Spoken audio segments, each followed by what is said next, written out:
하나님의 말씀은 시편 146편 제가 1절서부터 5절까지 읽겠습니다. 읽습니다. 할렐루야, 내 영혼아 여호와를 찬양하라. 나의 생전에 여호와를 찬양하며 나의 평생에 내 하나님을 찬송하리로다. 귀인들을 의지하지 말며 도울 힘이 없는 인생도 의지하지 말지니 그의 호흡이 끊어지면 흙으로 돌아가서 그날에 그의 생각이 소멸하리로다.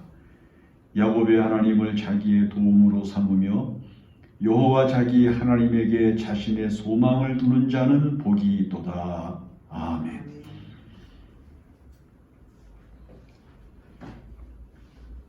우리가 조금 전에 부른 찬송가를 보면 사람이 세상을 살면서 세 가지 힘든 일이 있다는 거죠. 첫째는 근심된 일. 근심이라고 하는 건 육체 안에 감추어져 있는 속사람이 당하는 고통을 이야기합니다. 뭐 근심, 다른 사람 앞에서는 내색 안 할 수 있죠. 근심, 다른 사람 앞에는 표현 안 할 수 있어요.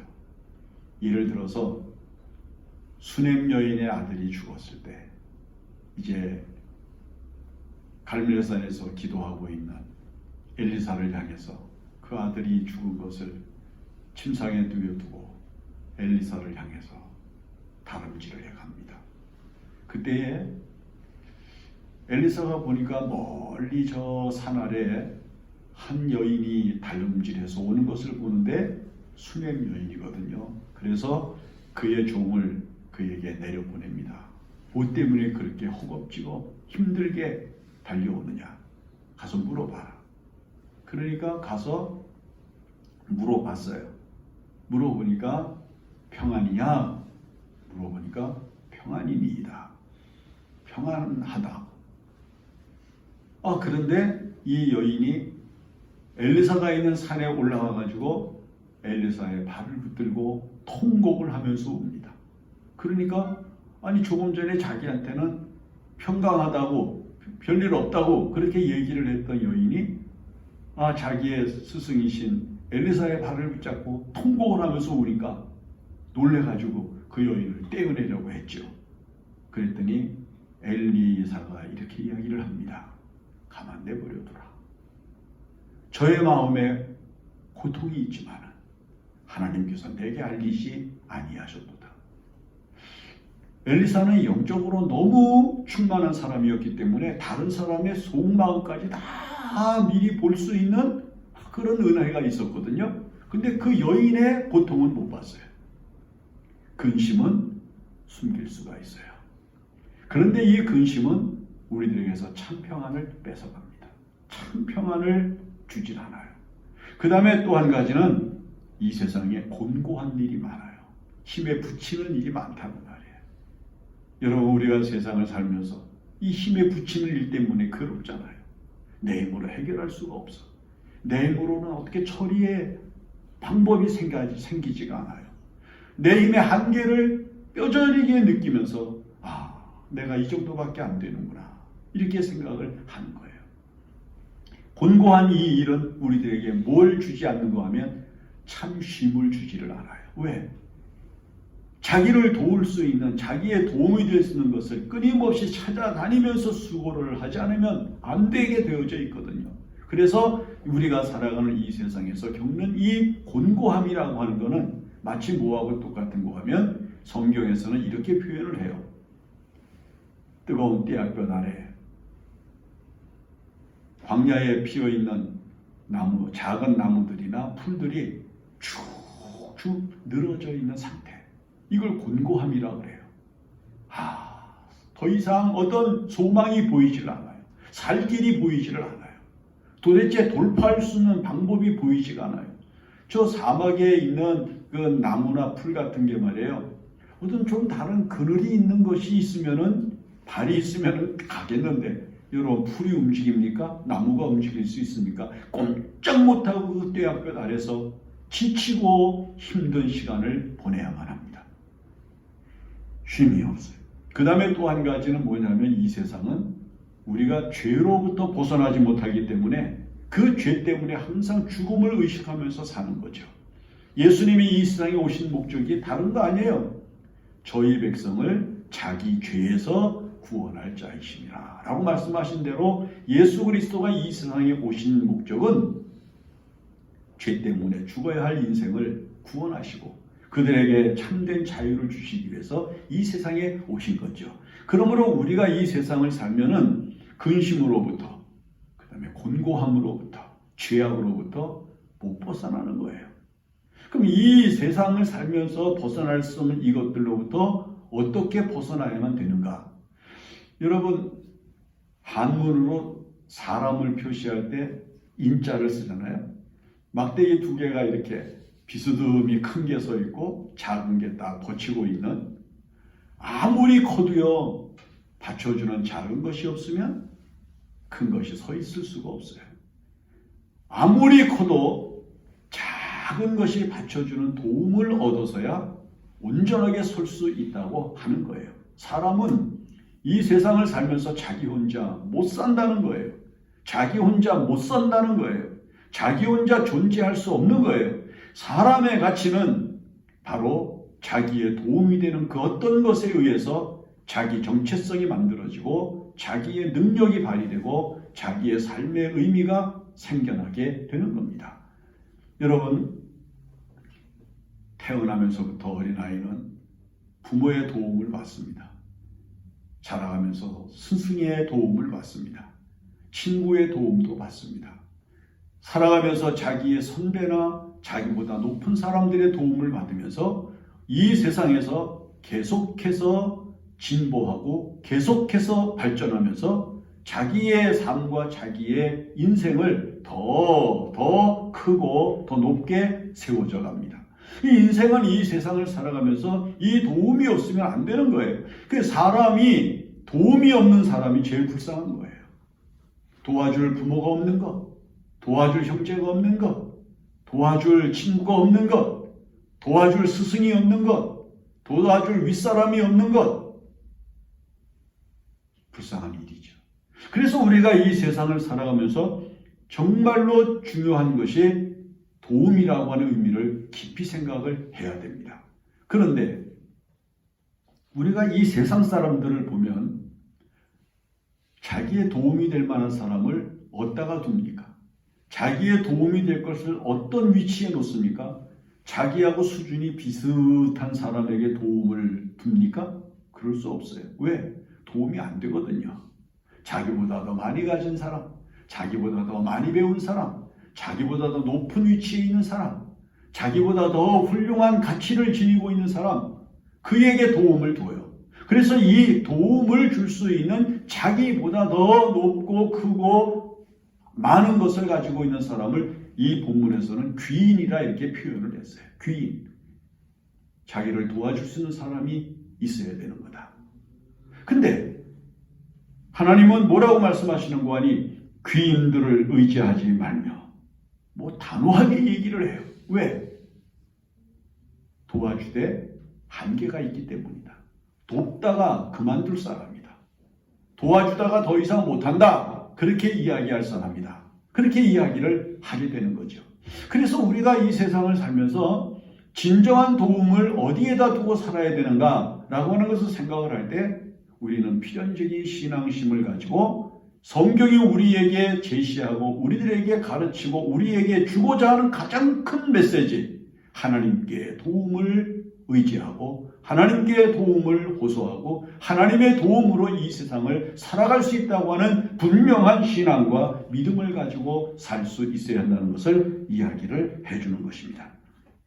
왜냐하면 세상에서 내가 필요로 하는 것을 끝까지 도와주고 내가 받아야 할 모든 것들을 끝까지 제공해 줄 수 있는 도움이 있다고 하면 얼마나 좋은 일이겠어요. 그러나 여러분 역사를 보면서 여러분들 주변에 있는 이 세계가 흘러가는 것들을 보면서 여러분들은 여러분들에게서 어떤 느낌을 주고 있는 세상을 보고 있는가? 뭐 똑같잖아요. 강대국이라고 하는 미국이나 중국이나 러시아 뭐 이런 나라들이요. 다른 나라 사람들이 100% 믿고 우리의 도움이 될 거다. 이렇게 생각을 하고 그들에게 모든 걸 맡기고 있나요? 안 그래요. 다 자주권을 가지기 위해서 준비들을 하고 미국이 안 도와줘도 중국이 안 도와줘도 우리끼리 살아야 할 의미를 갖추기 위해서 노력을 할 수밖에 없는 게 이 세상이에요. 왜? 그들은 돕다가 도움을 끊을 수 있는 세상이고 그들은 우리를 도와주다가 그만둘 수 있는 존재들이기 때문에 그들이 우리들에게 완전한 도움이 된다고 믿지 않기 때문인 것을 알 수 있습니다. 그래서 성경은 이렇게 이야기를 하죠. 여호와 야곱의 하나님을 자기의 도움으로 삼는 것. 그게 가장 크고도 완벽한 도움이라고 생각을 하는 거죠. 이사야서 30장부터 32장까지의 역사를 보면 이스라엘 백성들이 동요하기 시작을 했습니다. 왜냐하면 북왕국 이스라엘이 멸망을 당한 후에 그 바벨론 제국이 또다시 이제 이 남유다를 침략할 수 있다고 하는 사실을 분명히 알고 있었기 때문에 모든 유다 백성들이 어떻게 해야 되나? 저 북왕국 이스라엘이 아시리아에 망한 이후에 그 다음에 이제는 바벨론 제국으로 바뀌잖아요. 그 제국에 의해서 이제 이 남유다가 이제 포로가 되고 망할 수 있다고 하는 위기감을 느끼면서 우리 뭐 준비해야 되는 거 아니야? 이게 대비를 해야 되는 거 아니야? 그래서 유다 사람들이 모임을 갖고 그 다음에 그들이 정치적인 지혜를 짜내고 백성들의 모든 소망을 모아보기 시작을 하는데 많은 사람들이 뭐라고 얘기를 했는 거 아니? 애굽으로 가자. 애굽의 도움을 구하자. 애굽과 동맹을 맺자. 그래서 애굽을 통해서 우리나라가 위기를 겪을 때 적과 전투를 벌이고 전쟁을 해서 방어를 해야만 된다고 생각을 했던 것이죠. 그때 하나님께서 이사야 선지자를 통해서 하는 말이 도움을 구하러 애굽으로 내려가는 자들은 화 있을진저. 애굽은 신이 아니며 애굽의 말과 병거는 이스라엘을 지킬 수 있는 능력이 아니다. 만약에 너희들이 애굽을 의지한다고 하면 도움을 받는 너희도 멸망하지만 도움을 주는 애굽도 멸망한다. 이렇게 말씀을 하시면서 너희는 도울 힘이 없는 불완전한 애굽을 의지하지 말고 하나님 여호와를 의지해라. 그런데 망하는 사람들의 공통점이 있어요.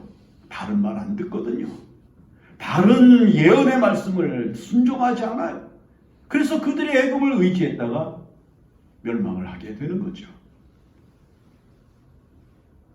성경에 많은 사람들이 공통적으로 경험하면서 공통적으로 체험한 진리가 있는데 그것이 뭐냐면 인생으로 이 세상을 살아가다가 어려운 일을 당하거나 구원을 필요로 할 때 세상을 의지하거나 사람을 의지한 사람 치고 성공한 예가 없으며 그들이 이 세상에서 평안을 누린 때가 없다는 것을 이야기하는 것이고 아무리 힘들고 아무리 어렵고 아무리 괴로워도 여호와 하나님을 도움으로 삼고 그 하나님의 도움을 구하며 그 도움을 의지하여 하나님을 바라보는 사람들은 결국 구원을 받고 하나님의 도우심을 받아 평강을 누릴 수가 있었다 하는 것을 알 수 있게 하셨다는 말씀입니다.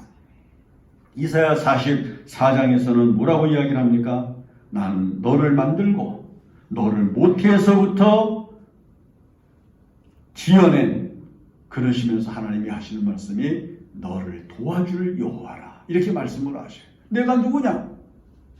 나는 너를 만들고 너를 이 땅에 태어나게 했을 뿐만 아니라 나는 너를 도와줄 유일한 하나님이다, 이렇게 말씀을 하시는 거예요. 여러분, 우리가 이 세상을 살아가면서 믿음으로 하나님을 도움으로 삼는다고 하는 게 막연한 것 같지만은, 그러나 하나님께서 우리에게 주시는 가장 큰 강한 의지는 무엇인고 하니 우리의 믿음을 하나님의 능력과 은혜를 믿는 의지에 두고 그 하나님을 도우심으로 삼고 살아가는 믿음을 더욱 날마다 강하게 만들어 가라고 말씀을 하시는 것입니다. 시편 121편 1절과 2절 같은 데 보면 말씀하죠. 내가 산을 향하여 눈을 들리라. 나의 도움이 어디서 올고 나의 도움은 천지를 지으신 여호와에게서로다 라고 말씀합니다.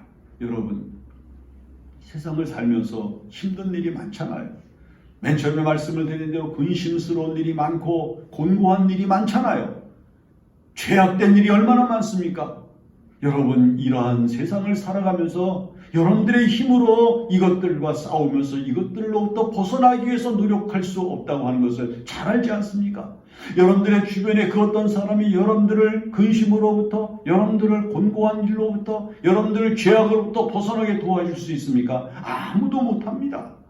여러분들을 근심으로부터 벗어나게 하고, 여러분들을 곤고한 일로부터 벗어나게 하고, 여러분들을 죄악으로부터 벗어나게 하실 수 있는 가장 큰 은혜는 오직 여호와 하나님만이 주실 수 있는 은총임을 확신하면서 오늘 여호와 하나님을 여러분들의 진정한 도우심으로 삼아야 한다는 것입니다. 히스기야가 25살에 유다의 왕이 되잖아요. 그가 어떻게든지 하나님의 말씀과 하나님의 은혜와 하나님의 능력을 의지하고 정말 하나님을 경건하게 섬기는 왕으로 일생을 살고 싶은 마음을 가지고 있었습니다. 그래서 그가 모세 시대에 만들었던 노뱀을 그것을 깨버리고 그 다음에 성전을 깨끗하게 하고 그리고 하나님의 말씀을 회복하고 유월절을 회복하고 이스라엘 백성들에게 경건과 믿음의 생활을 회복시키기 위해서 얼마나 노력을 했습니까? 그 히스기야의 영적인 상태를 이사야는 뭐라고 이런 이야기를 합니까? 대단히 훌륭한 믿음을 가지고 있는 성군이라고 이야기를 나타냅니다. 열왕기 하서 18장에 보면은 이제 이 히스기야 왕에 대한 이야기가 나오는데 그는 모세의 율법에 익숙했다고 그랬고요.